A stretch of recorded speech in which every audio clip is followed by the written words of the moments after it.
ಪ್ರಿಯ ದೇವಜನರೇ, ಇವತ್ತಿನ ದೇವರ ವಾಕ್ಯವನ್ನು ನಾವು ಆಲಿಸೋಣ. ಯೋಹಾನ 21ನೇ ಅಧ್ಯಾಯ 11ನೇ ವಾಕ್ಯ.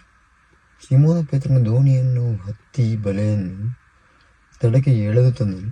ಬಲೆಯಲ್ಲಿ ತುಂಬ ದೊಡ್ಡ ಮೀನುಗಳು, ಒಟ್ಟಿಗೆ 153 ಇದ್ದವು. ಅಷ್ಟು ಮೀನುಗಳು ಇದ್ದರೂ ಬಲೆಯೂ ಹರಿಯಲಿಲ್ಲ. ಪ್ರಿಯ ದೇವಜನರೇ, ಯೋಹಾನ ಪೇತ್ರನು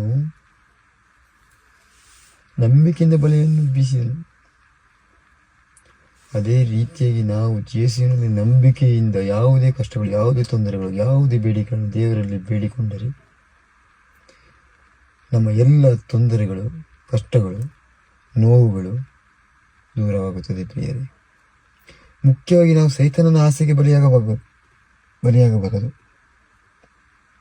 ಸೈತಾನ ನಮ್ಮನ್ನು ದಿಕ್ಕು ತಪ್ಪಿಸ್ತಾನೆ. ಸೈತಾನ ನಮಗೆ ಕೆಟ್ಟ ಆಲೋಚನೆ ಬರೆಸ್ತಾನೆ.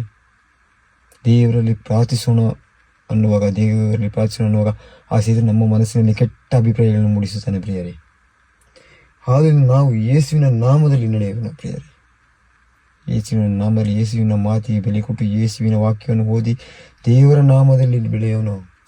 ಪ್ರಿಯರೇ, ಹಲ್ಲೆಲೂಯಾ, ಪ್ರೈಸ್ ದಿ ಲಾರ್ಡ್.